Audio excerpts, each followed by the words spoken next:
It's working. Hi guys, hi everybody, we're going to start. Can everyone hear me, first of all? Great, thumbs up from the back, great. Welcome to Can We Just Ask? My name's Will and this is Annie. This is sort of something that we started at the start of this year, so we're very happy to have you all here to share the conversation. Just before we start, so the conversation is very much going to be audience-led, so any questions that you guys want to ask, we really encourage that. We do only have this microphone, so we'll be running around, we'll make sure that you can be heard when you ask a question, and then we'll run it back here to get to sort of start the discussion. So that's the pre-warning, but I'm going to pass you over to Annie, who's going to explain a little bit about Can We Just Ask and why we're here. Okay, I'll do my best to keep it succinct. Thanks so much for joining us, guys. Can We Just Ask has been quite a long time coming. So over the last year or so, Will and I have had lots of conversations and sat and thought, oh, wouldn't it be great if we knew more about this? And we began to realise how kind of surface level our understanding and opinions were about certain things. And actually, for myself personally, I started to realise how much I was regurgitating the stuff that I've read or that I heard on the radio. And I realised that actually, in order to really create a sense of personal identity, I needed to learn more and educate myself about certain things in order to create my own identity and opinion about things that I could then share in conversation. And so that, among many other things, led us to begin exploring the project. And at first we thought, oh, we'll make some documentaries. And then we realised that if we were making documentaries, that was kind of about finding the answer. And what we realised through kind of the evolving project was that it wasn't always about finding the answer, but actually the questions itself and the discussion and the debate that comes up from asking those questions. And so as we explored it, we realised it wasn't about kind of us and what we could find out, but actually a question that matters is any question that anyone wants to ask. And so we decided to start creating a community where we could ask questions, but also get questions from the community in order to find out what matters to other people. And so through various different routes, that's kind of led us here. We had our first panel discussion, or audience-led panel discussion, last month? Yeah. About a month ago. And we loved it so much that we wanted to do it again. Completely different topic, but something that's been really, really important to us, but also to communities and people that we've been talking to. And so we're really, really grateful that, and just really tough that there are other people that want to talk about it too. So thanks for joining us. And I'm going to hand back over to Will to introduce our panel. Yeah? Great. As you probably know, we're here to talk about what does it mean to be a man. And we've got this incredible panel here today. We've got Dr. John Barry, Poorna Bell and Jordan Stevens. And instead of me making a hash of introducing them, I'm going to let them introduce themselves and tell you a little bit about why they're here. Thank you, Will. Thanks for coming here tonight. Thanks for inviting me. It seems like a really interesting forum for finding out about things. My name is John Barry. I'm a chartered psychologist. I got interested in men's mental health when I was doing my undergraduate degree.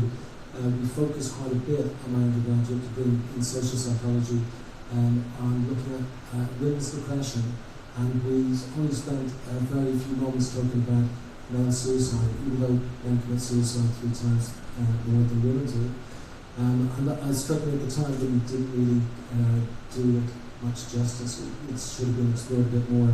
And I just presumed that there were eminent psychologists out there who would take on this great task of finding out why men kill themselves so much.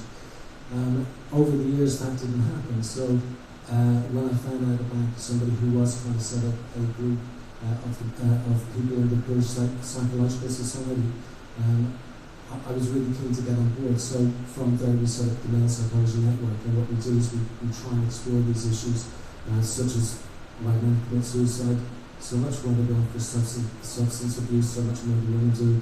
One of the kind of, what's eating Gilbert Grape type stuff. So we're really interested in those sorts of issues. And I guess masculinity is going to be coming up here tonight, and that's a topic that's very much in the popular mind, less so in the mind of psychologists, but I guess I'll have to talk about masculinity too tonight. Holy Mike. My name is Poorna Bell. I am a freelance journalist and an author, but I'm also the former executive editor for the Huffington Post, and I quit my job last year. I'm here because this is very personal for me. So my husband Rob passed away 3 years ago by suicide. Through a lot of my journalism, subsequently, and also when I was researching and writing the book, which was a memoir of our lives together, it seemed to me that there was this hugely important conversation around mental health in general, and specifically creating a platform and a discussion for what's going on with men. So it was for men, by men, and also journalism that we put together to create those conversations. I think that as a woman, especially with a lot of panels that are put together to discuss masculinity, it may seem odd to have a woman on a panel.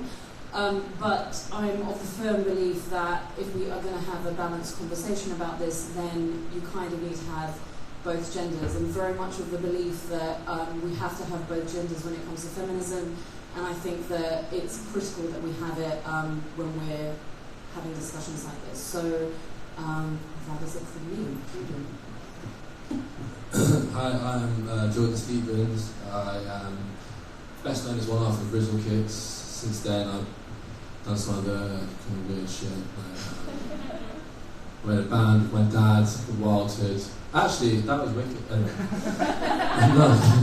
And a song from that ended up being an NHS campaign to do with mental health, but I'm whole, and still making music in that,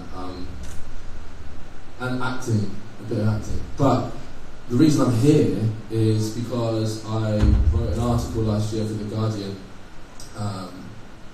and it was a very bizarre experience for me because I have been very driven in a lot of my life. I've wanted to achieve, I've wanted to be considered a great writer of poetry and music and all this stuff.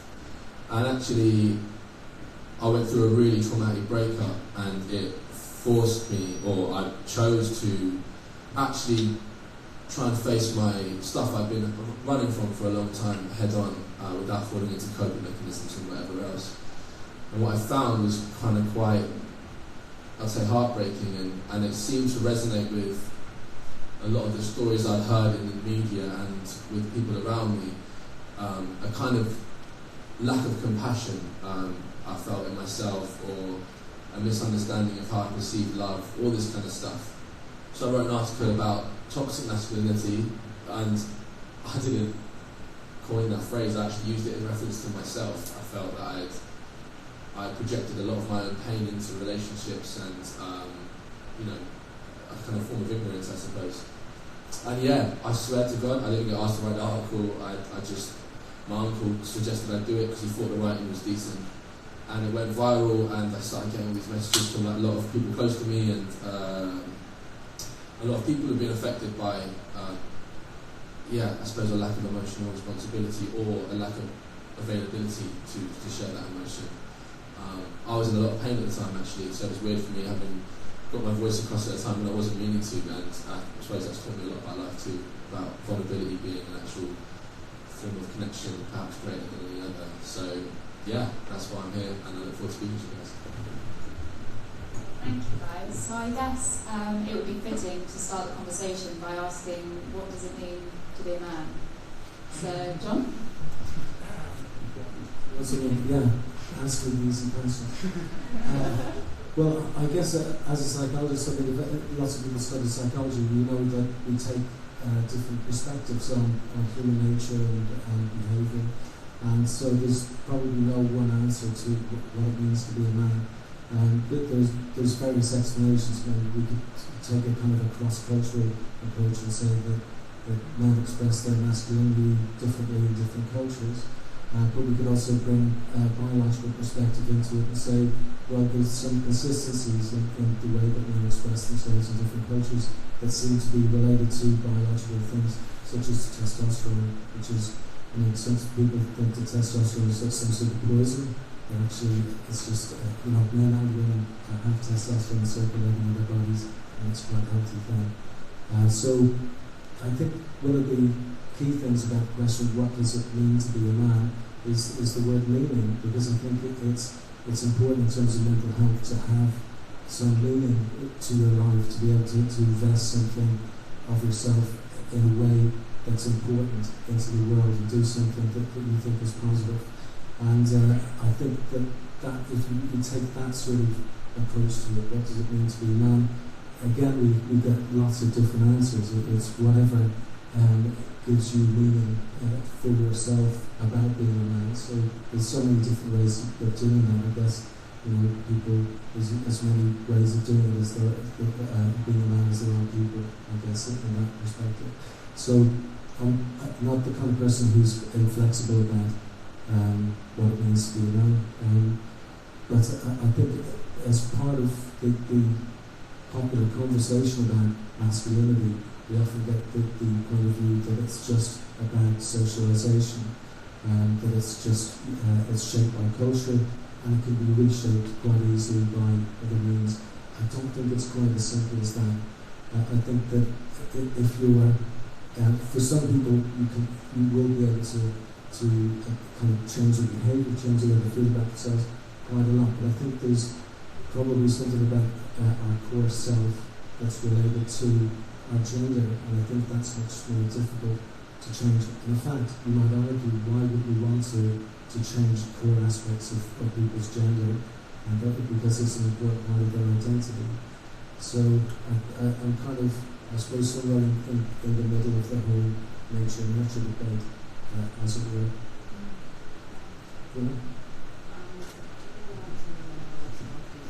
I don't have a Y chromosome. Really? Hey! No, not probably don't have a Y chromosome. Yeah, sorry. Yeah, I don't think. Okay. What's the mean to be mine?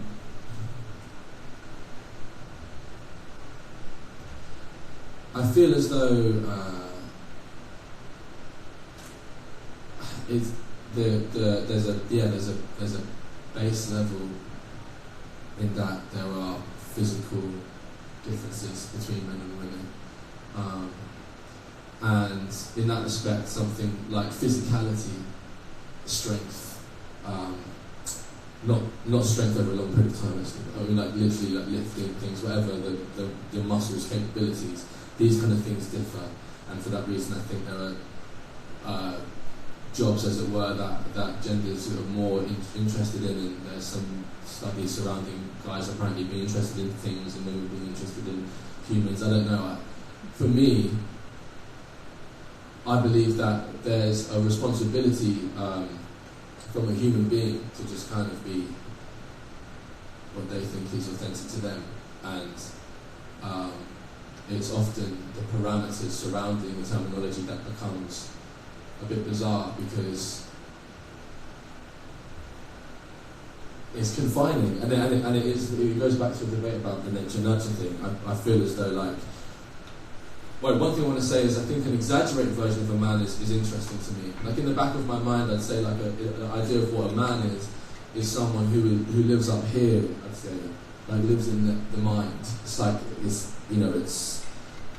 intellectuality, and it's power and accumulation of power, and that includes knowledge, and it includes assets and accumulation, and that's what I feel is sometimes the nature of things. But the reason why I feel obliged to speak about this is that if that then leads the idea of a woman being something bodily, we end up with stereotypes surrounding emotion or being social, these kind of things. The reason I want to speak about that is because I really believe that there's so much essence in just being connected to the body. And I think when we live within a society where feminine attributes, in inverted commas, are actively... is dissuade the word? Dissuaded? I think I made that word up. Is that the word? Everyone knows what you mean. Yeah. It's actively dissuaded. It becomes... That becomes poisonous. I feel as though, like, there is so much to gain from being more in touch with the body. And I was reading things up the other day where it said, like, the biggest regret. I looked at the biggest regrets of people on their deathbed, because I've been writing a lot about this. And the number one regret for men was they wish they worked less. And, like, with the insinuation being, I wish I'd spent more time connecting with people. Like, you're never going to regret spending more time connecting with your children or your families or whatever. So that's what I think. I know I've gone a little bit off piece because I'm just saying, there is an idea of being the soldier. That's what I think people perceive as the man. But I believe that there's just so much more, and the actual reality of what a man is, being someone who's like strong and protective and all this stuff that comes with a literal sense biologically, can be used in like the most beautiful ways. And I think it's amazing. Like, I think physicality is like, as a power, is something to be treated with responsibility. Which is why I want to talk about consent and everything else. Being aware of what you can do is amazing. So I think once that's understood as a difference, then what the man is should be completely fluid. And be a buff ballerina. And, that's. So, what does it mean to be a man? So from my perspective, I think that all of us grow up with, or we have grown up with, a certain language or a certain understanding around what a man is. And we also, by contrast, grow up with an understanding of what a woman is. And in the most simplistic of terms, which is a lot of the stuff that is happening around women at the moment, is that there are markers of success that we have for our genders. This is not stuff, and Jonathan, I don't know if you would say differently, but we assume all of this stuff is built into our DNA, and it's not. So there is an awful lot of stuff around nurture and how that shapes your gender. So for example, for women, domestic success, it doesn't matter how well most of us are doing in our careers. If you don't have domestic success, we viewed as having failed at life. And for men, it's economic success. And in some regards, that means that there's greater access to power or privilege and so on. However, the problem with economic success being the main driver for a man is that it traps you, and it becomes this thing where other things are not allowed space. So for example, I grew up in a world which told me that men were simple. Men are really straightforward, you know where you are with men.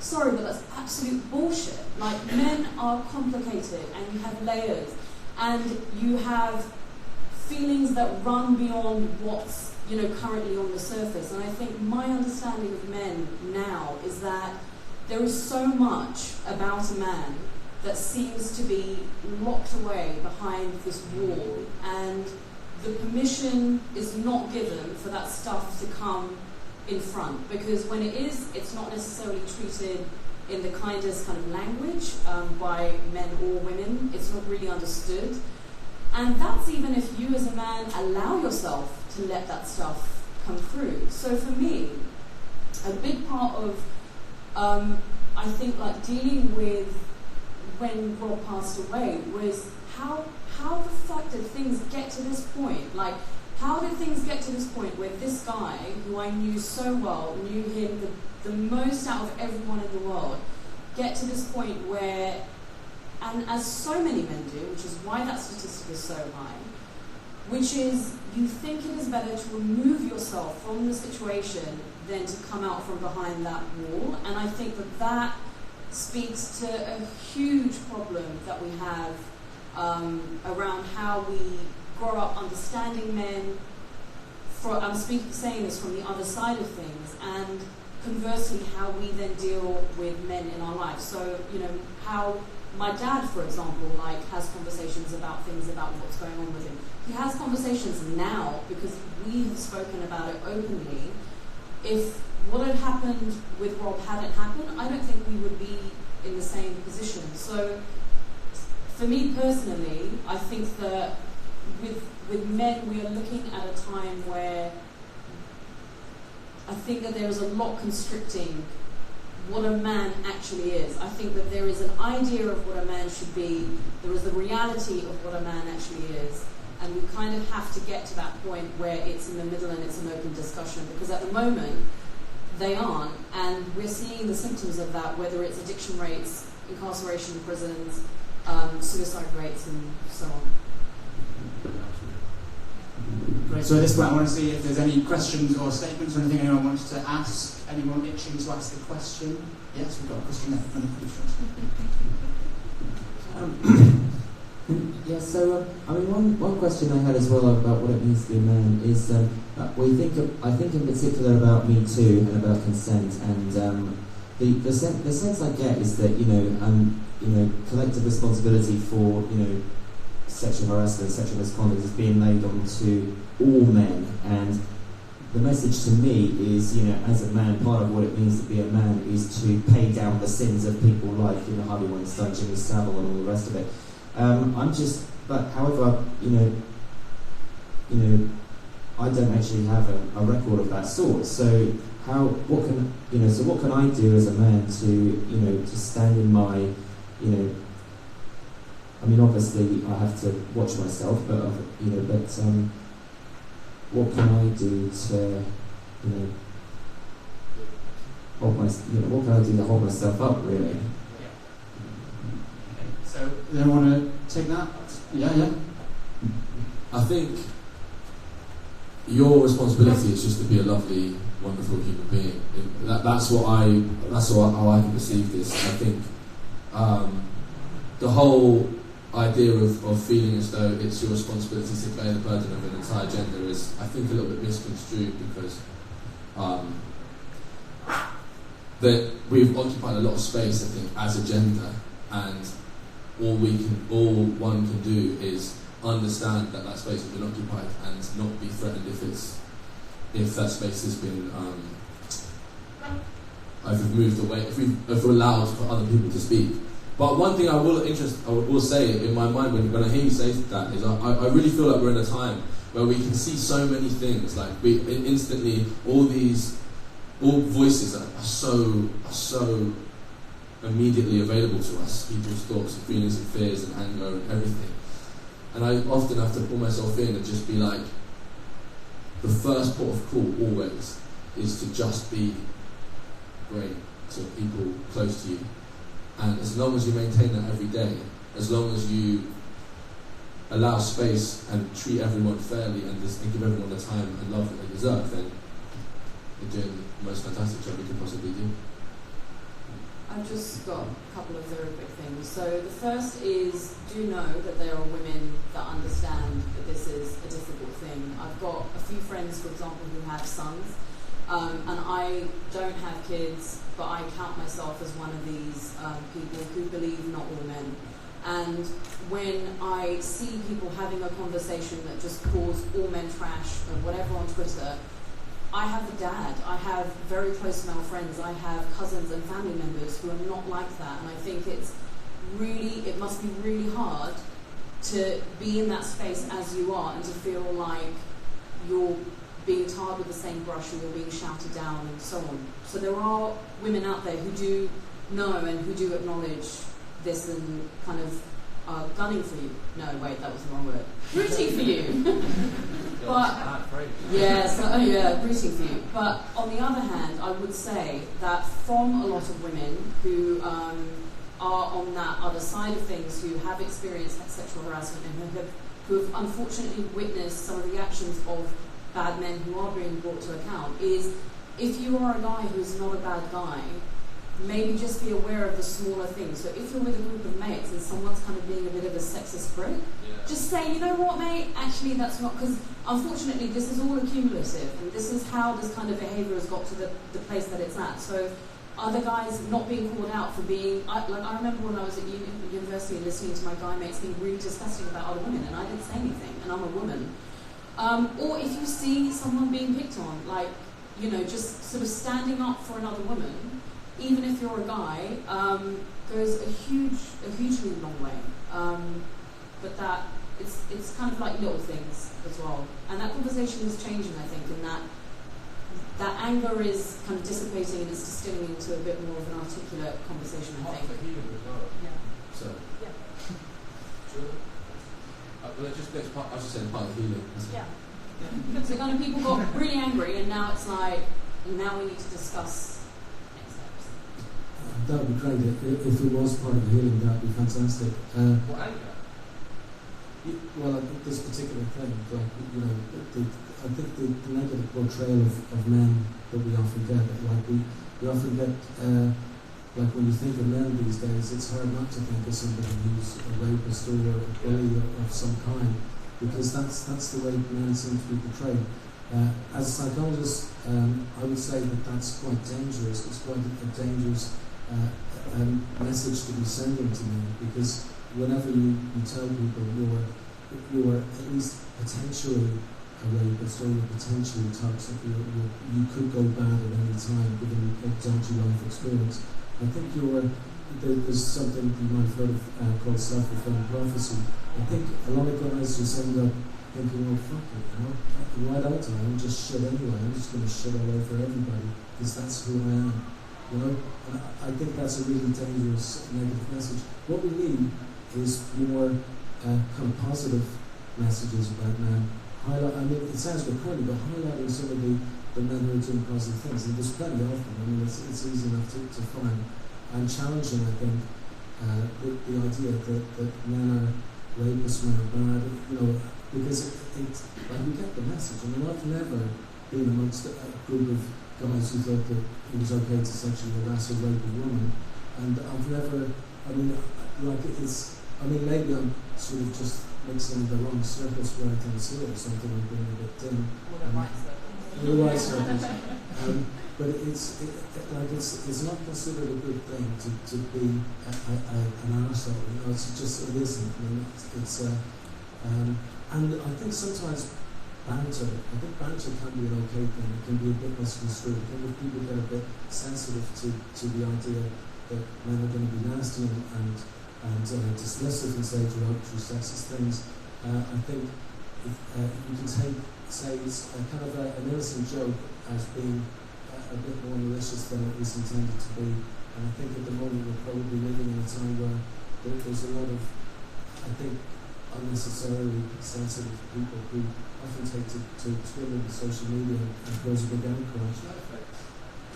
I love that term. Okay, snowflakes again. Apparently a male snowflake is a broflake. Really? Yes. Is there an antithesis to snowflake, like hailstone? We're breaking new ground here. There is now. Hailstone attacks snow. I think this might help the end of the answer, but yeah, I do kind of wish there was more positivity about them. I really agree with that as being a step forward. So I really self-fulfilling prophecy entirely. I think I feel like it's a bit of a difficult one though, on the basis that life has been quite. Well, in my experience of life has been quite male-centric anyway, and like if it's only, do you feel it's only been recently that the terminology surrounding men has altered? I think, Yes, recently quite a lot. I think massively so with Me Too and things like that. And Donald Trump, I think, has been a lightning rod for a lot of kind of sensitivity and hysteria. I mean, he doesn't do himself any favours. Yeah, and I suppose my comment there would be that like the statistics surrounding like abuse and killings were very prominent leading up to the change in narrative. So I think to the same extent as there is like that idea of men going around, I think it's not for no reason. That's what I feel, as though there needs to be a level of accountability before it's redirected to, these are the guys who are doing great. Because like if it was a thing of like, men are awful, and then suddenly the rates of sexual abuse and rape and everything went, then it would be an issue. But I feel as there's so many blatantly awful things that have happened and not been challenged. Like, I remember reading that whole shit about R. Kelly. Do you know about R. Kelly? No, seriously, no, but I read it as this like, no, I mean it's about the allegations. I doesn't mean to know R. Kelly, like, Dance to Ignition remix, no. No. You don't know the allegations? Oh, right, well, I do. Yeah, it was basically he groomed little girls like for about 20 years and sung about it. And like everyone's been like, yeah, dance to it. Yeah. And this has been trying to be reported for I've literally read these papers by journalists for years and years and years and years. And it's like there are reasons as to why. Because it's creating a message. and also we've always perceived these ideas through men's eyes anyway. So what I'm intrigued is a future where the media we consume, film, television, music, it's through a female gaze. So we actually have an understanding of what our perception of men would be from a woman. It's just there's so much that can come from a space shared between two genders that I hope will be redirected towards positivity about men. But I just feel as though, I think it's like 2 women a week die that had their partners still currently in the UK, and that hasn't been as a result of Me Too. Me Too's trying to stop that. All these things, and we're not going to stand up for guys who kind of, abuse children or kill women or anything like that. Obviously, these things are illegal, so we shouldn't be doing anything condoning anything. I think the point of the question was that there's an emphasis in the media on these negative things, and if it was to lead to something positive, well, that's great. I would like to think that will happen. But I think at the moment what we have is a lot of collateral damage in a way, where we have kind of like a lot of guys kind of just thinking, well, hang on, I'm not like that. Why am I getting the feeling like, I'm under suspicion or... I get what you mean, but I just feel like, isn't there so much space already where... I don't know, I know what you're saying, but I feel as though we haven't stopped admiring men either. Like, I still think, I came out of school. I came out of school thinking that, like, men did everything. Do you know what I mean? Like, that all these great men you learn about, like, men, like, and then these great heroes and these great... It's like, we've had a whole history of men being positively heroic and influential and everything. And I feel as though all that's happening now is some people are actually getting held accountable for some actions. And actually, it just feels as though there's less because we had so much space in the first place. So I guess we're talking about recent history, not talking about this kind of back in the days of war when sword wielding heroes were considered great. I think since I was growing up anyway, we laughed at those sorts of macho heroes. We kind of, the culture. Like Winston Churchill, people like that, you get taught about. I'm just saying, it's always been held in positive light. That hasn't stopped. People aren't going, oh, let's stop commending great men for doing great things. I think that happens all the time. It's just like there's also a narrative of men being like, a lot of what we used to consider great men are being condemned for all sorts of things now. If they did it. Well, I know. Well, I don't know. I think it's even just for being macho, just for kind of, and so just getting back to today, which is, we're all living today, and we're all experiencing a lot of stuff that happens in the media. I mean, I think that it's. I don't think that we should be just worshipping men or saying men are great and men do nothing bad. I think it's really clear men are capable of doing some really bad things. And there's no doubt about it. But I think that message received. I mean, can we ease up on the men are bad thing for a bit? Because, as I said, I strongly believe that giving men that label of themselves doesn't help them. It doesn't help them to do something positive with their lives because they feel negatively about themselves on a deep level about being a man. Right. So, my feeling about it is that I think that both conversations can exist, and the danger in not allowing both conversations to exist is that there is a lot of anger on both sides, and I know this because we were talking about it, and you kind of get some of it thrown at you on social media. So, for example, I started this. I think my dad had done something like really cool, so I did this little hashtag of this it was called Good Men, and I said, my dad's consistently always been this cool guy, and these are the reasons why. And I just said, if you have a good man in your life, why don't you retweet it, saying why they're good. And it was off the back of this report that I'd read, which was that creating positive conversations around masculinity actually helps deconstruct a lot of some of the problems that we have, right?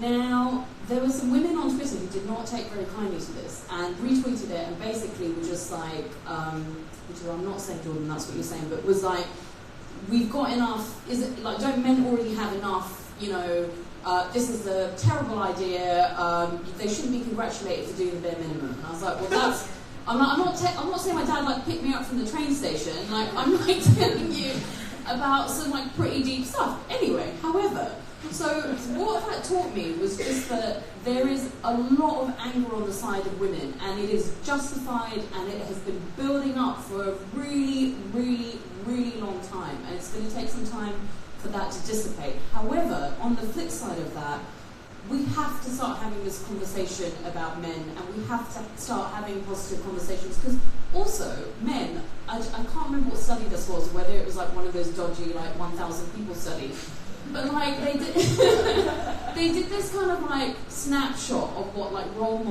current role models for men are, or young boys or whatever, and they're slightly like douchebaggy. Like they're not, you wouldn't say these guys are like great guys, they're like outlaws, or they're this or they're that. And so what I would just say is having a conversation about good conversations about men, or good men, or whatever it is, just kind of creates a slightly wider view of what men do and what they are, and I just think that can only be a good thing, and there is plenty of space on the internet, in my opinion, for both things to exist.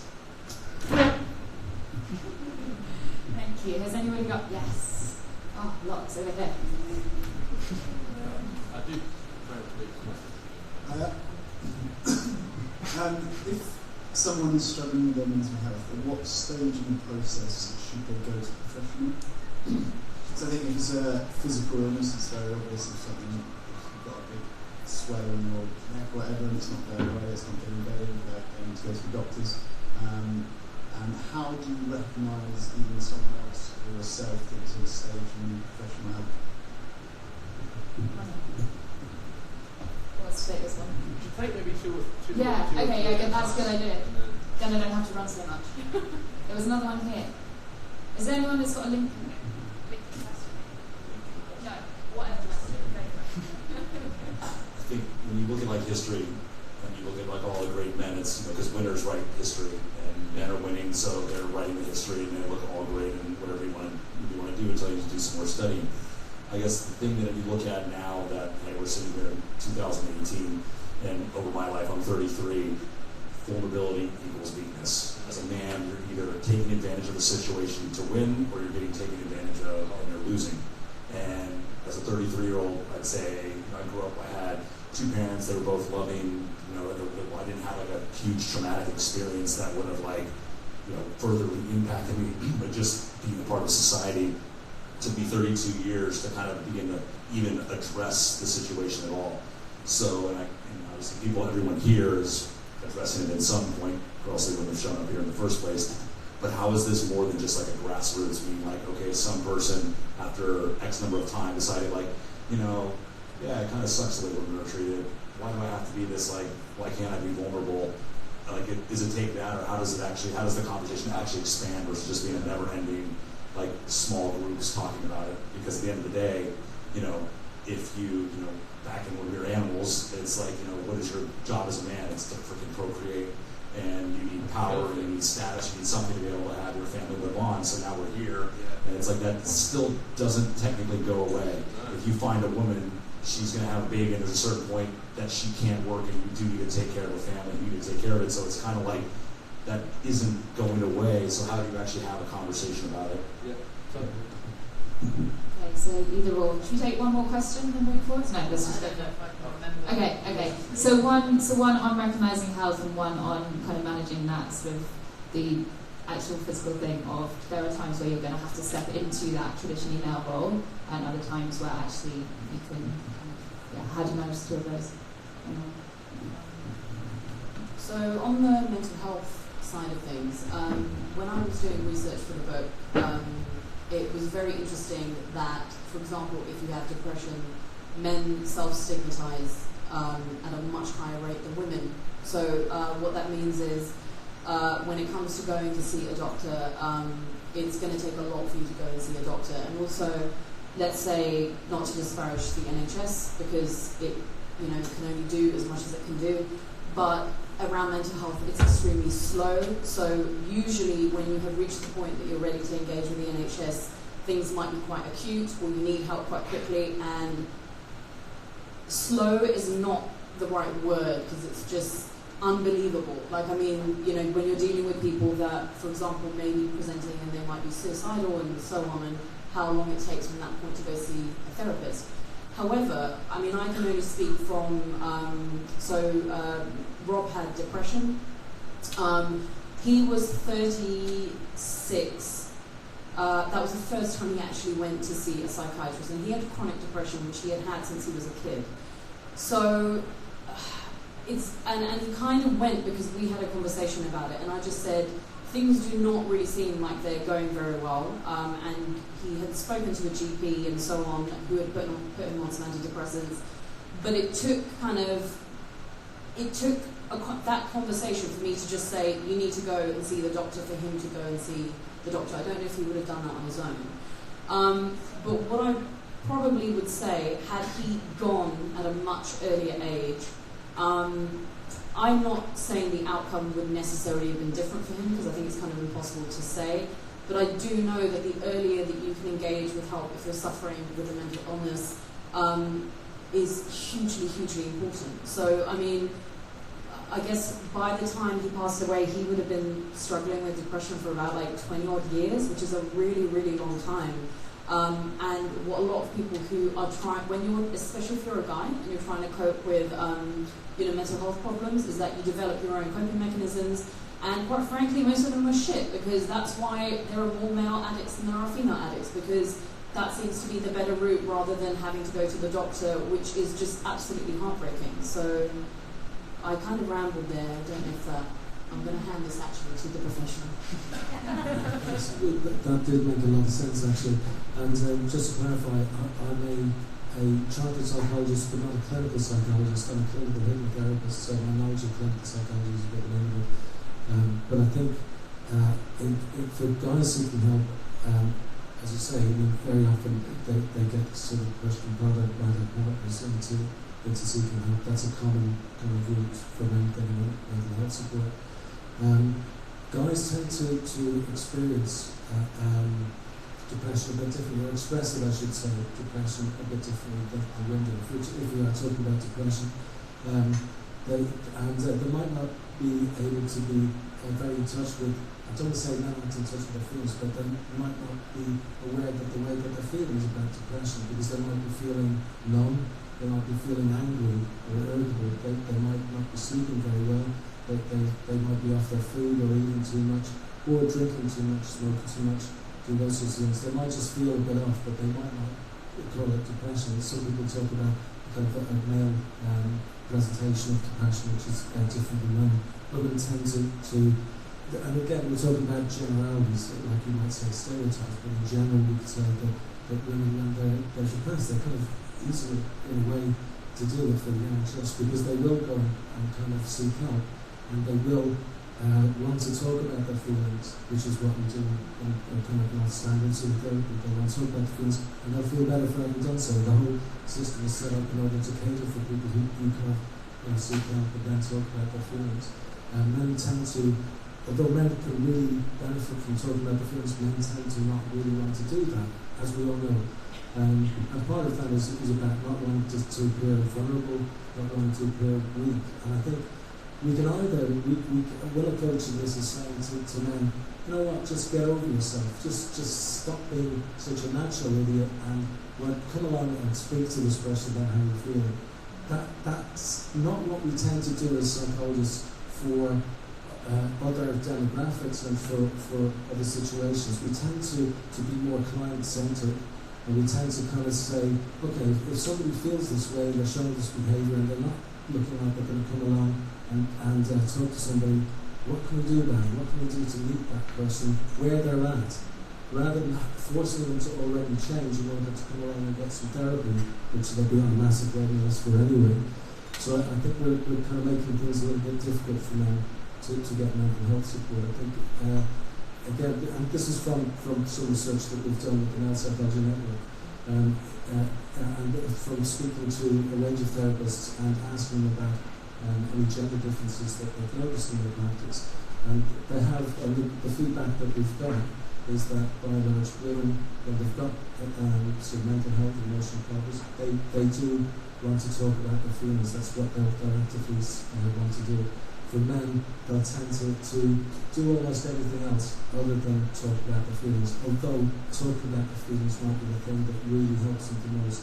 So I think what we have to do with the NHS, I'm not in the NHS at this point, but if the NHS and other people were able to offer something that was a bit more male focused, and men tend to want to, like if they've got an emotional, psychological problem, they want to fix the problem. They want to take a step-by-step solution of fixing it. And that might mean not even talking about how they feel about it. They want to fix it.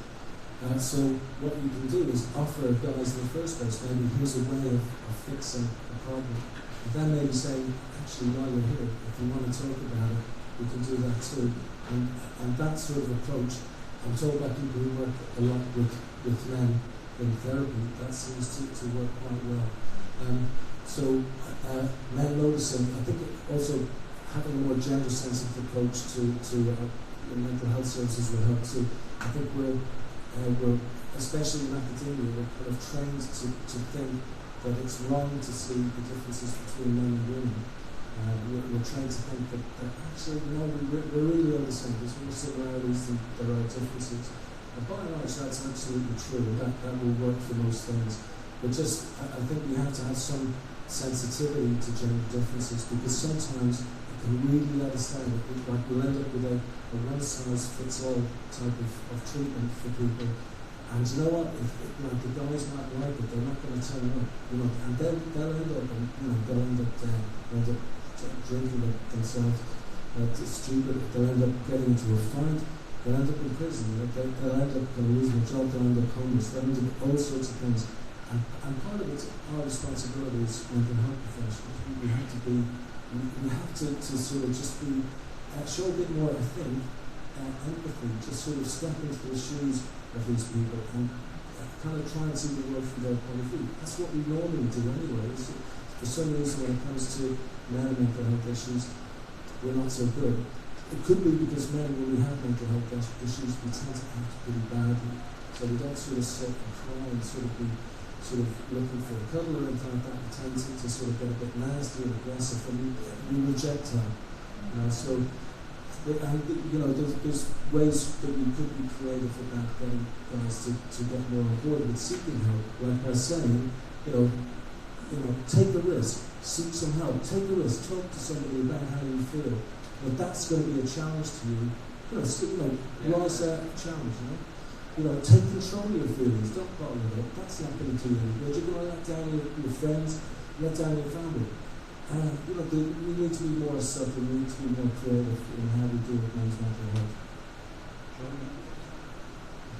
I totally agree with that stance around. I always find it interesting how there's a fear of being vulnerable. That I find that it's almost like a paradox, because like you want to be fearless and yet fear the idea that you're not fearless, which I think is at the root of a lot of it. So I really do like the idea of it becoming what's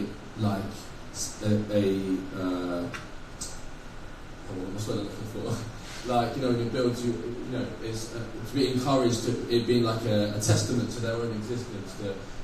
To suggest emotional responsibility, I think, is an incredible thing. And in my experience to do with mental, I'm not sure who asked that. In my experience with mental health, the reason as to why I wanted to do therapy myself was because I spent a lot of time in my head, man. Like, for whatever reason, for feelings of rejection or abandonment or something happened to me as a kid, or being a little bit of a weirdo because I was an only child, all this kind of stuff.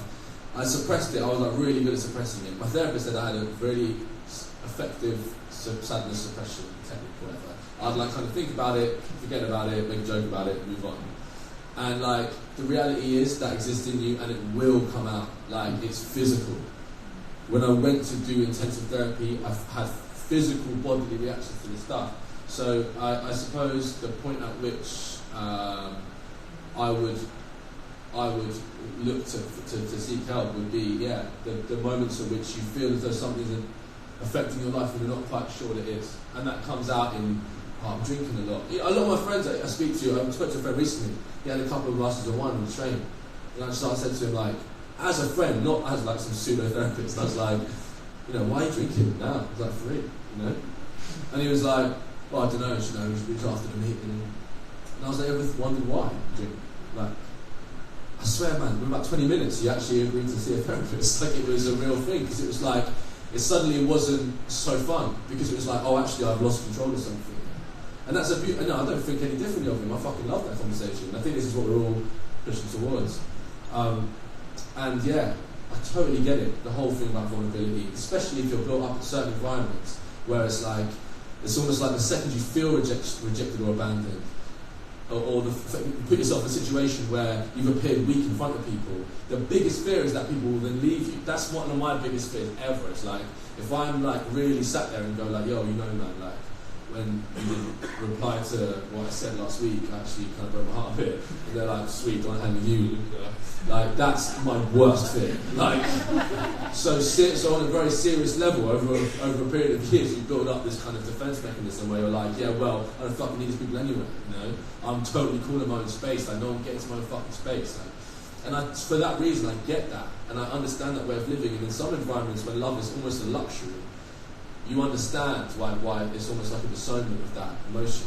However, what I would say is, there is such a profound feeling that comes with connection when it's sustained, that I feel as though if we push these messages now, like you say, these discussions might be a drop. Oh, there's a line at the end of Cloud Atlas, if anyone's seen it, where someone turns to one of the people doing something and says they're annoyed that they've saved someone. And they turn to them and go, you're just a tiny drop in a massive ocean. And the response is, what else is an ocean but a magnitude of tiny drops? Boom!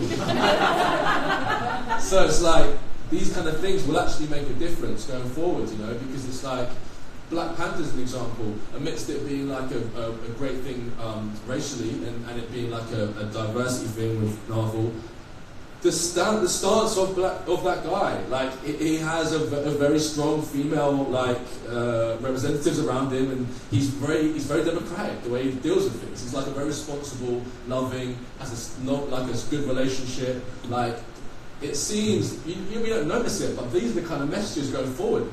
You look at that in comparison to like more the destructive, manic, chaotic men that we might idolise, pop stars or James Bond I've mentioned a couple of times, but those kind of role models, it's an unconscious thing, like, oh, women are dispensable. Like, oh, women can just die as I save the world. Like, when you have Black Panther, that's the kind of message that I really think will make a really subtle but big difference over time.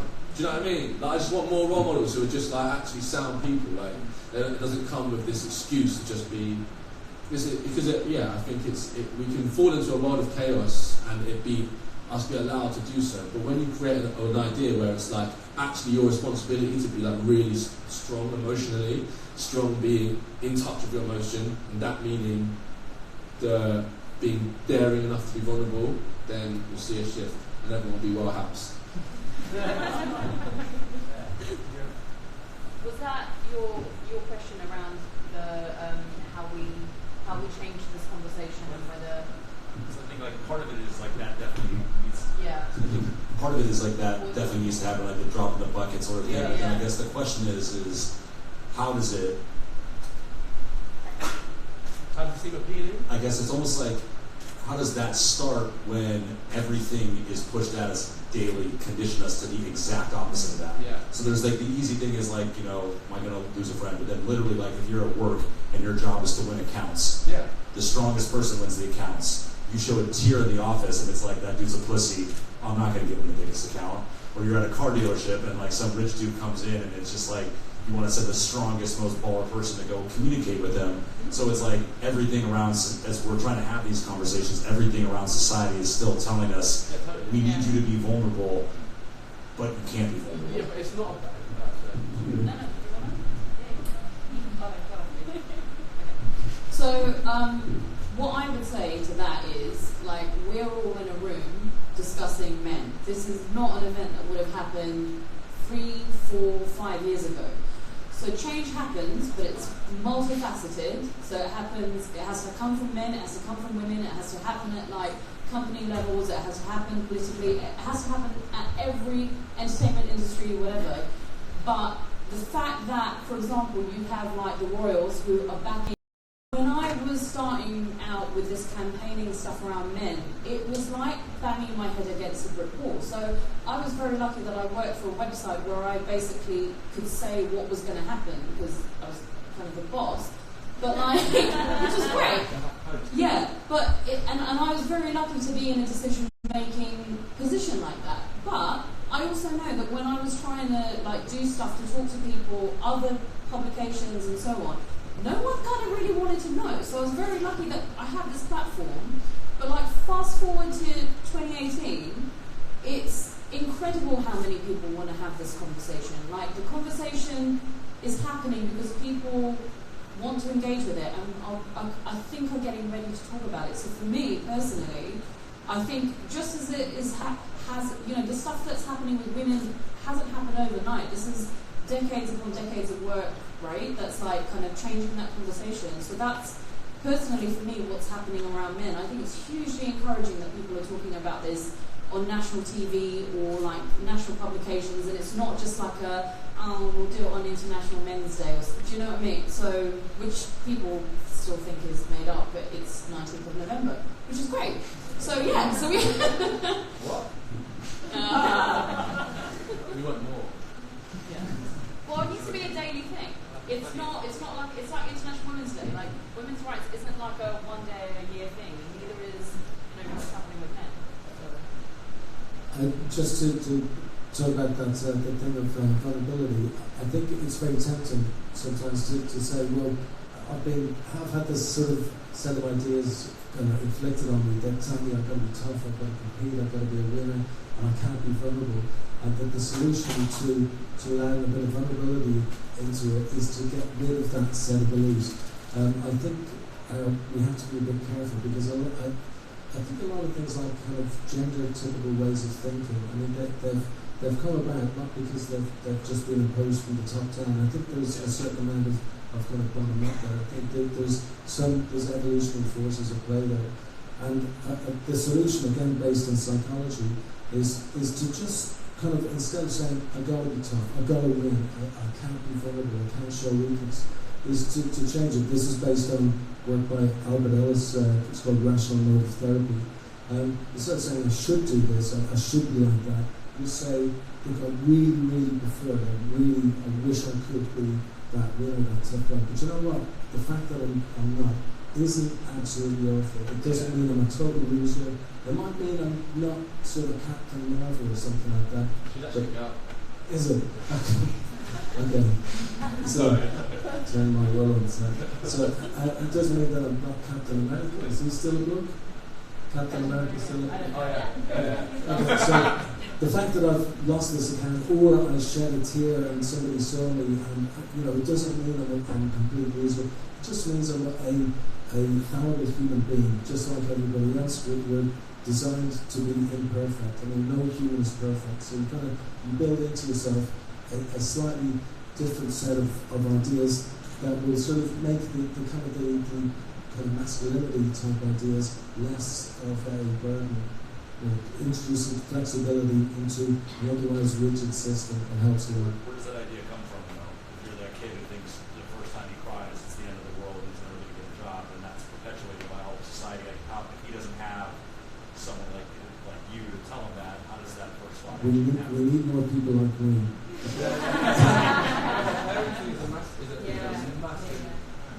I think I guess it's easy to say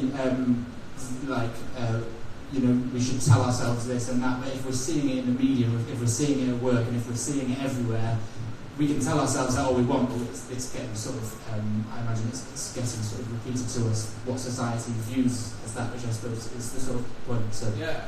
No, you know what? Parenting's a massive one, and that's the part about responsibility. I suppose, there's like some really upsetting elephants in the room, especially culturally, with my heritage and whatever else, surrounding absent fathers and fathers or fathers who, well, actually, fuck that. Actually, fathers who are there and are absent emotionally. Do you know what I'm trying to say? And I think there's a huge responsibility to allow a child to be authentic at a young age. Like, in terms of how that's defined in media, I do believe that that's changing, and I know what you're talking about. In regards to the work aspect, yeah, the idea of bringing it back to individuality, I think, is that kind of what you're saying in terms of it being approached by each individual situation rather than it being like a, yeah, and yeah. I was just going to say that I think it's it's symptomatic of, if you know in yourself that you want connection, do you know what I mean? Then like those kind of environments, you can feel a freedom in not having to align yourself with with those kind of ideas. Like I say, I looked this up the other day, so I was mad interested. Because I'm not looking. I really don't want to come from an angle about being like men need to just be like completely soft and pliable and back into. It's none of that. I don't know what it is. I actually am genuinely intrigued by there being like a real basis in a lot of the movements that we make and the choices that we make. I'm not, I'm telling you that, like I'm saying, the research on deathbeds and older age is this idea that you've gone through life for beckoning to other people's expectations of you and wishing that you would slow down a bit, And I feel as though generationally this might change and it might lead to there being more connection felt. That's it, really. I think at the moment you've still got that, but it's of benefit for the person to not be like that, I think. So I'm hoping that just makes sense. Also, Trump is president, which is mad. No, I'm not annoyed, like whatever. I'm just saying if that's symptomatic of our times. No, but I'm just saying I'm not doing a really obvious one of like, he's just a horrible person. I'm like, just think, like, sometimes I have to step back and just go, just think about that. Like, the guy was on The Apprentice, right? Super rich, and he's now in control. Like, if that's a manifestation of something that we maybe need to overcome, I think I feel like that's pushing us to be like, oh, actually, maybe these exaggerated sensibilities aren't admirable. Then I've also, since you brought up Trump, you also now look at like all the progress we're making in a positive direction, and now you have a person that's the leader of the free world that actually is now condoning sexual harassment. So it's almost like now we're actually pulling ourselves. We're actually now just making it known that as much progress as we're making, a large population that is also not even conscious about. Yeah, but I think it's like getting this thing out, Hopefully, in an ideal situation, it's like I watched the talk of Angela Davis, and she was talking about like the fact that for the stark reality, it's mobilised a lot. It's mobilised a lot of conversation. It's brought to light a lot of black and white opinion and it's brought to light a lot of buried sensibilities, that need to be spoken about. I'm also not someone who agrees with shouting people down for having like prejudice, opinions, all this kind of stuff. It needs to be discussed and let loose and like massaged out, and it existed, didn't it? People didn't just like turn up out of nowhere. They were there, they were hiding when Obama was there. They were just waiting, So it's like I'm happy for that conversation to happen as long as it doesn't become pleasure again.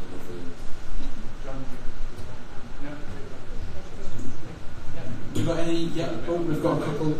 Let's start here.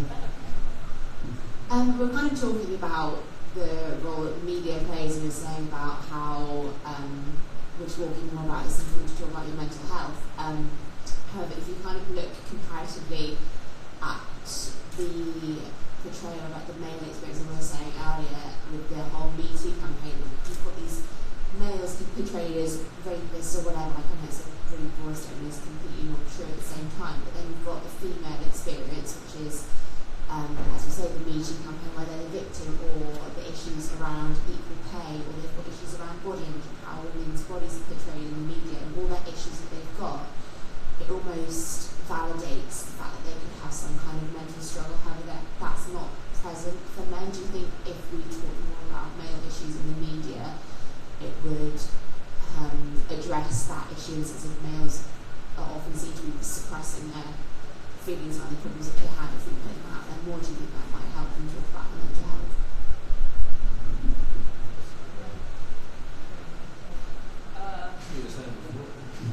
So there kind of seem to be a couple of things around discussion have you been following all of the stories that have been happening, around the incel stories? Okay, so I would definitely Google it, but a rough kind of understanding is about these sort of killings of, or mass killings of women that have, I think it was specifically that guy in Canada, who basically, they're part of this movement that believe that it's involuntary celibacy and that women should kind of be gifted to them, right? So there was this whole feature around, incels and this really unsavory, horrendous, misogynistic movement that basically just looked at women almost as cattle to facilitate a celibate man having sex.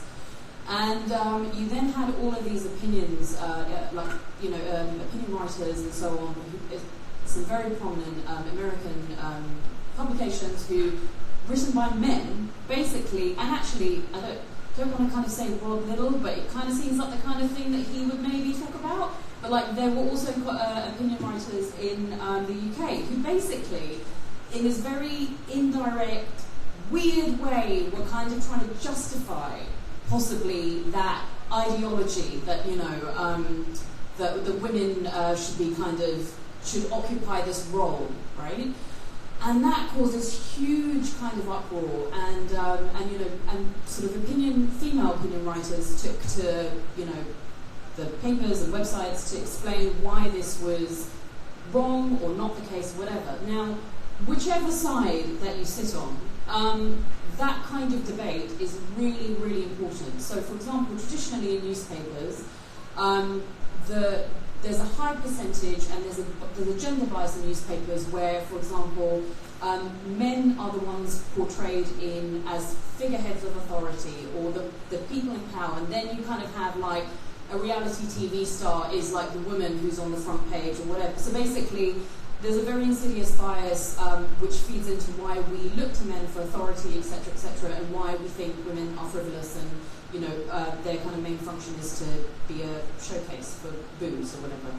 But basically, what this to me signifies is that there is a gender discourse happening whereby both sides are learning about each other. So let's say you were a man, you thought, incels, that doesn't, please tell me there's no one in this room, but let's say you were like, incels, that doesn't sound quite so bad. You are then reading a very articulate counter-argument, which then explains to you why that's not quite the right discourse to take, and so on. So for me, having that kind of open discussion is brilliant. And also it's happening, because of the age of the internet, it's happening in many different ways on many different platforms, so you can kind of get a much broader understanding of what's going on. With mental health, to kind of segue just slightly into that, like, I think that the more people talk about their own experiences, so men talk about their own experiences with mental health, which we've seen a lot more of than we have in the past, when you are looking at journalists who are taking a bit more of an empathetic view of things. So, yes, you've got the tabloids who write shit like happy pills, they call antidepressants things like happy pills, and there is some vocabulary that I'm very uncomfortable with as a journalist. You are seeing a lot more thoughtful discourse around mental health, and more importantly for me, presenting people so they are able to tell their stories rather than you, the journalist, being the mouthpiece for that person. And that kind of journalism is super important, because I think people are sick of journalists telling them what is and what isn't. Like, you kind of want to hear it from someone that's going through it themselves. So I think for all of people from traditional news outlets, like disparaging bloggers or disparaging, online or whatever, that has had a crucial function, and there is a lot of shit out there sometimes, but that has had a crucial function in terms of surfacing things from a grassroots level on a much bigger platform, and that to me, and that is how you kind of get the grassroots up there to a bigger platform, and that to me is critical to changing that conversation, because we need to see broader voices, especially in the male sphere, that isn't just curated through the lens of a journalist of what they think might make a snappy headline.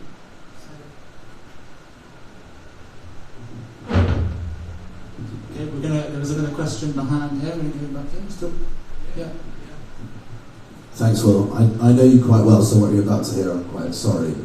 But I get really bad. Well, I get anxious. Everyone gets anxious, but I had it bad as a teenager, and I got CBT, and it sort of works itself out when you're young. And then you get older, and you're supposed to have your shit together, so you sort of retreat a little bit and self-medicate. So I would with alcohol, drugs, and pornography. Now I've stopped watching porn. I still occasionally drink and take drugs, but I don't watch porn anymore. And I think it's kind of a grubby word to talk about in this room, and I feel quite grossy doing that. But I think it's an important part of the male psyche, because the status symbol that you get from the sort of temporary self-gratification from wanting to sleep with lots of people, and I think it comes from comparing yourself when you're young. You know, men in their early 20s sit around, most of it's bollocks, I'm sure, the way they talk about women, I'm sure it's bollocks, but it feeds into your self-esteem. So if you then go online, I think big misconception about porn is it's actually, you get to temporarily occupy an alter ego of someone that you think you're never going to be, and it's very appealing, and you can do that for a while, and then all it does is then just reinforce the sort of self-hatred that you had already. So it's bad. I did actually have a shrink, and he just said stop wanking, which I just thought wasn't very helpful. So for £70 an hour as well, you think that he didn't really say that, but it's contaminating. And I think there's another misconception that men don't compare themselves to other men, and they do, they really do. In fact, I met Jordan when I went on the radio years ago, and you were such a cocky bastard, and I thought, I want to be just like that. You were so loud and so hubristic and so full of life, and I thought, yeah, that's what it takes to be where you were. You know, me on the interview side and you as the interviewee. Where? Radio Air in Leeds back in 2011. Oh shit! Yeah, I mean, I was overcompensating for like a deep self-hatred too. So there you go. So yeah, how you make young boys feel good about themselves so they avoid disappearing down a grubby internet place when they should be learning French or something. Yeah. Okay, great question. Who wants to field that one? I feel that was really straight. I'll start off. Good to see you again, mate. No. Do you know what, man? On a real level, I think the discussion around porn needs to be opened up as well, because that is like, I think, because it is essentially like a fabrication of what true intimacy should be. I think that's like, that is an elephant in the room per se that should be spoken about more. I've similarly stopped watching porn recently in being in a mature relationship. Say mature. No, but seriously, it was an active decision, because I started to think about what that even means. Like, you've just unpacked the reality of what you're experiencing in those moments. And I think now with the accessibility of it, it's a huge issue. I think it's been spoken about a little bit more than it, but I think there's like there's a real importance to set. I'd say, you know, if I ever do have a son, I'd say that it is providing someone with the tools in which to value themselves, man. You know what I mean? It's to consider. I'd like to believe that I don't interact with porn because I consider it a waste of my time. Like, it's actively working against my best frequency. You know what I mean? Like, my best energy, or like and that level of compassion is the first point. Because I always feel like a lot of these moments when I've acted out, or when I've fallen into coping mechanisms or whatever else, it's because I haven't understood in that moment that my own health is to be respected. That's the first thing. You kind of have the freedom to be emotionally irresponsible because you think it's an answer. Do you know what I mean? Constantly looking for like, oh, well, I just escaped for a bit. Do you know what I mean? But it's actually like if you're, what I'd really like my child, you know, young boy, to feel straight away as though there are some things that happen out of a place deeper than what you think it is. That desire to go and quickly watch porn, or like watch it extensively, or to go out and get fucked up. I'm not saying don't do any of that, but it's just a point to think about where it's really coming from. And if you allow yourself that step, then you can end up treating yourself with a bit more respect. And I also would love for there to be more of a push towards self-love. Not wanking, no, wanking's fine. It actually is, on a real level. I mean, it's damn right, you know, wait a minute. Self-love is something that I'd like to be pushed more in the male circle. I think a lot of boys I know, men I know, have got to a stage in their lives when they're in their like mid-20s or whatever, and the first thing they realise in therapy after breaking through is they don't think that they deserve to be loved, which is a mind fuck. because it's like you act out against it because you don't even think you're entitled to it, and you end up hurting people, you know. So I'd say that like there's something that has to be a responsibility from parents or society to understand their parents, maybe, that it's the freedom to value your own emotion from as early as possible, really, and for that emotion to be respected. I think, I'm not sure, you know, I'm not trained in it. None of us need to be trained in wanking. I mean, I think we all get the hang of it. Okay, no, we don't. As part of a study that we did recently, looking at the way men and women cope with stress, we found that men are significantly more likely to use sex or pornography as a way of coping with stress than women are. And I think that's probably unsurprising. Testosterone does increase men's and women's libido. If you kind of, if a man's got low testosterone levels, one of the first things that will happen is his sex drive goes away and he loses sexual function. So in a way, we shouldn't feel too bad that men do get more wanking on the internet than women do, although women do a lot of it too. You know it's true. Yeah. Hell yeah. Go. And so I think also when men are damaged emotionally, when they have trauma, they're often, so as a coping mechanism, turn to sex. But also this, I think too, when we getting back to this thing of incels and people like that, I think a lot of damaged men, and it's difficult because it sounds like I'm making excuses for people and I'm not, or being too sympathetic. I'm not. I'm interested in helping people fix their problems, and in the case of sex offenders, like making sure that they don't do that sort of thing again. And the incel type people, you can be fairly sure somewhere in their background there was some sort of story that won't make you kind of feel better about them, but you'll just think, shit, I didn't know that's what happened to you. There's going to be something pretty bad in there. So so that just the whole sex thing, I think it's we have to kind of reassess it. I think with men, like men are going to be inclined to do more sexual stuff that we don't like, but I think we have to put that in some sort of context. Yeah, I agree with all that. But I was also going to say something about like is trauma recognised in circuits to do with like a psychoanalysis of a person and reasons why someone does something. Is trauma recognised as like the? Like if you think about PTSD, post-traumatic stress disorder, I mean, people who suffer from PTSD might, without realising that they've been traumatised at all, they might begin, and it could be, years later they start acting out, and you get lots of violence, lots of substance abuse, lots of really bad stuff happening as a result of PTSD, and some people will have similar things in their childhood. There's, some of the most mind-blowing research I've come across recently is by people working in a prison, Buckinghamshire, and they're dealing with sex offenders who've got personality disorders. So these are deeply disturbed people, and they should not be responsive to treatment according to kind of traditional kind of views of how psychotherapy works.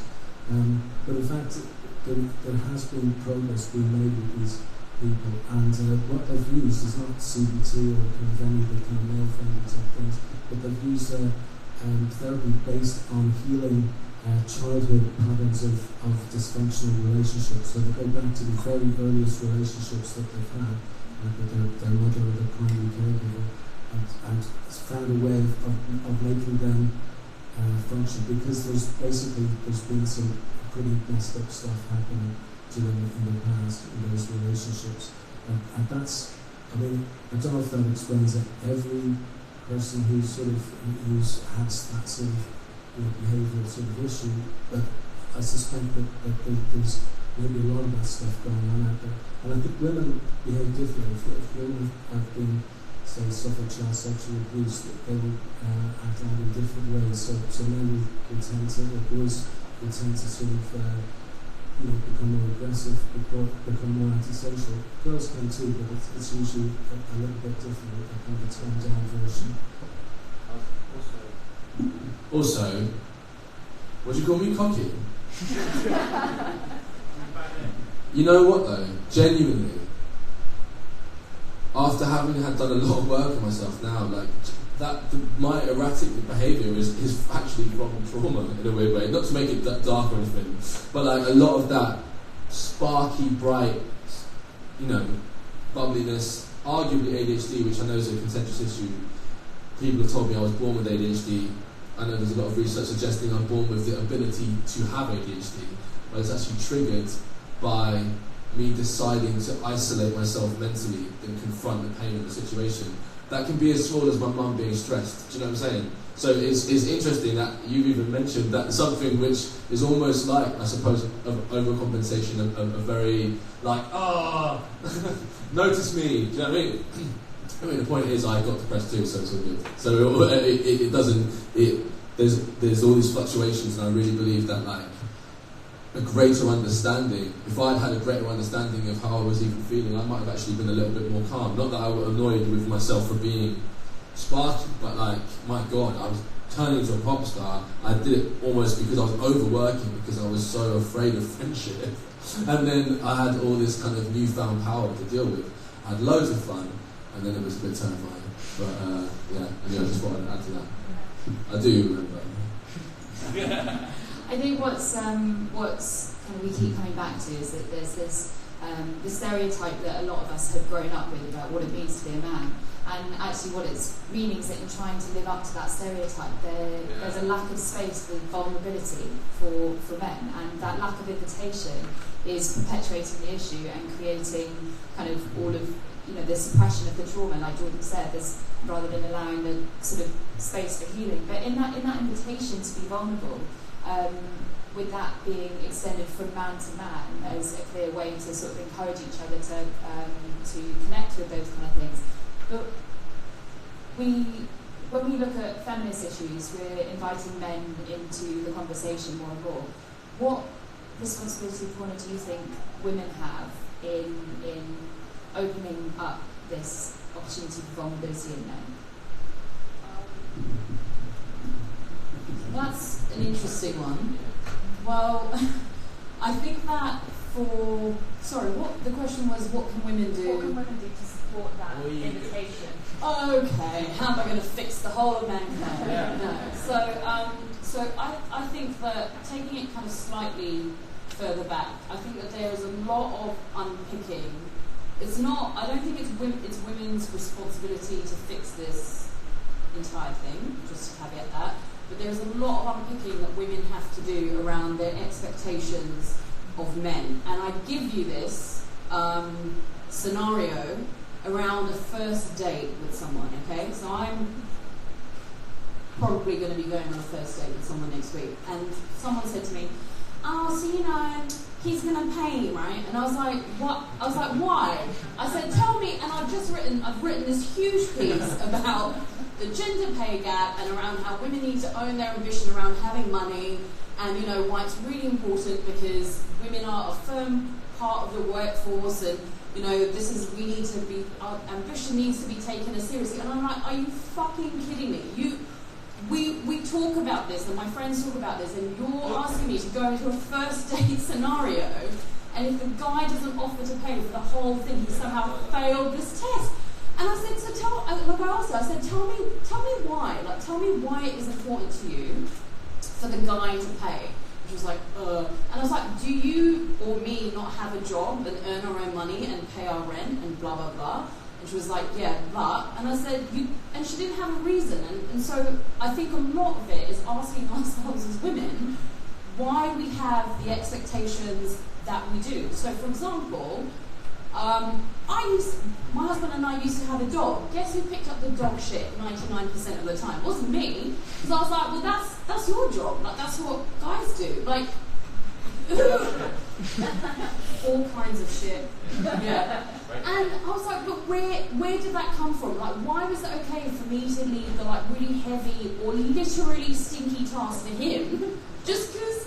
And so I think ourselves, you know, why that's important. Like, why do we have this expectation of men in a certain way? Because it's exactly childbirth. Like, so I would say that to your question, which is conversations around women and men, is that I think crucially in relationships, so let's say heterosexual relationships, is that when your partner, if you are a woman, and your male partner is kind of opening up or coming to you with a problem, and I did not deal with this perfectly all the time with Rob, but you kind of just let them talk. Like, you don't have to fix the situation, you don't have to offer advice. Know that, like, my female friends and I fucking love to offer each other advice, and it's like, that is not what someone I'm in a relationship with is going to come to me for. They just kind of, I'm assuming, need to listen.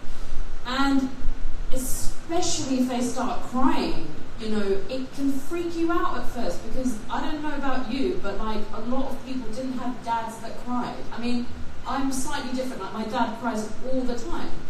But like, yeah, and it's amazing. And like, I remember he cries at like everything. So like, when I told him, I don't know, like, I got like a really good job or something, and then he literally started crying in the middle of like Blue Shopping Centre, and I was like, oh. And I was like, Dad, and I would never do this to him again, but he was like, I don't care who sees me. And I'm like, yeah, come on, you know, who gives a shit that this like 7-year-old man is like crying in a shopping centre? Like, who, so, and when that kind of happened, I was like, you know what, I shouldn't have even said anything. I shouldn't have said to him, you know, like, people might be looking, you might not want to choose this very public space to cry. So it's about, I think that it's this very, it's this language that we don't realise is part of our language because we grew up with it, and we learned it from our dads. And my dad learned it from his dad, who was a very stern, quiet man. My dad is not stern, he's quiet and cries a lot. He's really fun. But yeah, so I think it's about permission giving, and that sounds really patronising, but I just think it's like the most basic thing I think that you can do for someone in a relationship, and whatever that relationship looks like, whether it's a romantic or a family relationship or whatever, is just by like keeping those judgments at the door. Because a lot, like, I'll be honest with you, like, a lot of people tell me their shit, and the only reason they tell me is because I'm very open about what happened with Rob and the subsequent like problems and stuff that he went through. And I'm like, I'm not amazing. Like, it's not like I'm necessarily great at giving advice, but it's that lack of judgment, or it's that perceived lack of judgment. And I think if every woman and man actually in your friendships, if you can replicate that lack of judgment in your interactions with the people that you love, trust me, it becomes, it becomes a completely different conversation and a discourse and a welcoming environment for someone to tell you their tough shit. Wait, rephrase that slightly, when shit gets tough. So just so we're probably going to have time for like one more question, but I'm going to ask one that got submitted by someone who bought a ticket. I think might be quite interesting. So it seems like male stereotypes are changing, and sort of the way people see masculinity is changing. But what, in your opinion, or what would you like the male stereotype to look like in 2020? Yo, straight up, yeah. The only thing that bugs me, not the only thing, but the thing that is the most blaringly obvious to me is how terrified men are of like being perceived like as feminine. I don't get it. Firstly, arguably masculine and feminine are just choices that energies that both genders could share in equal amounts.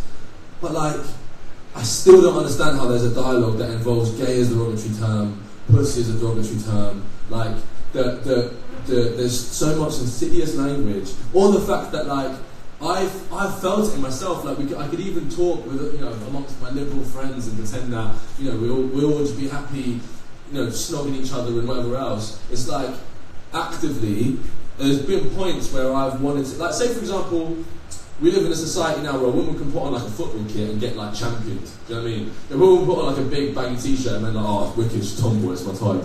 But it's like, if I wanted to wear a dress yeah, I'd instantly be like scared of other men. Like it's just something. I don't think it's just a piece of clothing, and I just find that so bizarre that it frightens people who have nothing to do with me. Like, and that's something I want to change, because it just doesn't make sense. Also, it's just this language, like, get some balls, grow some balls. Like, yo, balls are like the most sensitive things on a body ever, and they're supposed to represent being strong. And that's how insidious this language is. Like, I'm terrified of my balls on the basis that it fucking hurts. So I'm just saying, what I'd like to see is just an environment where men can be more. A stereotypical man is like, in some cultures it's a bit more touchy-feely, but it's like hugging for long periods of time and like kissing, and not like, it doesn't have to be romantic, just like not. It's like you feel good, innit? There's science behind it. You feel good when you kiss people and hug people, and you have to spoon in bed and stuff, all that kind of stuff. Like, there's this extra level of intimacy. You end up being able to talk openly about stuff, and there's not so much fear around doing things that are deemed emasculate. That's it, and then you do everything else as well. It's just not. I want a male stereotype where it's not ever a weakness to be seen. Being like doing exactly what you want, whether that be masculine or feminine. I think for me, it's getting rid of the I'm fine. Everything's fine. I'm okay. Yeah. Oh no. I mean, I look like shit, and something's clearly wrong. But no, don't worry about it. I'm fine. And I know it's not necessarily a gender-specific thing, but I think that it is deeply entrenched in men, and I think it's going wrong. The I'm fine bullshit is going wrong in men, and it's kind of silencing a lot of people who might want to go see their GP because they're not well, or talk to their partner about what's going wrong. So what I would like to see is for it to be the norm. I don't know about the word stereotype, but like the norm for it not being perceived as a feminine thing to say, you know what, things are really fucked up and I don't really know what to do, and for that to be a totally cool thing. Yeah. Brilliant. I really like the suggestion that the stereotype of being a man would be that you are exactly who you are and what you are. I think just being proud of yourself, just whatever that is, and if you find something that's really sort of a bit nasty you need to get over, having the courage to do something about it. I think like men saying, yeah, I'm fine, and not wanting to talk about their feelings. The solution to that, I don't think, is the one that we tend to think is the obvious solution, which is to just say to guys, come on, sit down and talk to me. That tends to just drive people away. I think we have to kind of have other ways of allowing them to sort of open up and talk to each other. And sometimes that would be doing kind of things that you think are just kind of bad old day stereotypes, like going to a football match and everyone sort of sings together and they're all together and all feel good together. I mean, that's maybe not such a bad way of dealing with stress. It might not solve all your kind of childhood issues or anything, but it might make you feel good, and it's maybe not an unhealthy thing to do. In terms of this, I really like to say this, stereotype of being a man in 2020. We did a survey recently of 2,000 men in the British Isles, not one of these crappy 1,000 men studies. No, we did a really good study. We don't know, but like the craze is one of the role models. What? Alternative facts. In this study. Okay. Sorry. Okay, so that wasn't my study. But so we asked 2,000 men in the British Isles the things that made them, the things that they valued in their lives about their personality, about who they should be, and also the things that made them feel happy, made them feel mentally healthy. And we were kind of surprised that the things that men valued most were not athleticism or being adventurous or something like that. They were being honest, being dedicated. These were, we thought, well, that's kind of quite interesting. These are the kind of macho lads we maybe expected that we just the average age was about 40 in this study. We also found that the things that best predicted a man's mental health was the first was job satisfaction, which is a bit surprising in some ways if the deathbed thing is not wanting to spend so much time at work. But I guess it's how much meaning. I'll get back to the whole thing of meaning. Because if you've got meaningful work, if you've got job satisfaction, then you're going to feel good. And I think again, we're back to old stereotypes about men being the breadwinner and things like that. Do you know, I think this is so part of what we are. I think, how many centuries we're going to dedicate to try and change the way people are on a fairly deep level. But so job satisfaction was one thing. Relationship stability was the other thing. So guys, they no boy kind of aims. Do you know what I want to be when I grow up? An incel. Nobody does that. They kind of, it's a human thing. We want to find somebody who we love. We want to. Generally speaking, we want to have a family. That's what we want to do. We don't know why we want to do it, but those are the things. So I hope the stereotype of men in 2020 will be something like the kind of picture of men that we found last year in 2017, and maybe push it forward a bit more.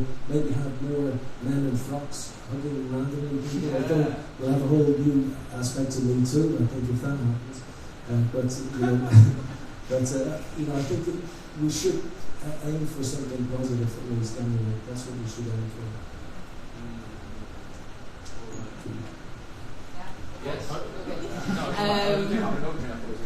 I hate this bit because it means we're going to have to cut the conversation short. I think we could probably carry on for a lot longer, and it feels like we've kind of just scratched the surface. But if what we're talking about here is like a drop in the ocean, it's really exciting to see how that is going to ripple out and what that means for ourselves, but also the future generations and the impact that each of us can have, and how that can spread outwards to shape what it means to be a man in generations to come.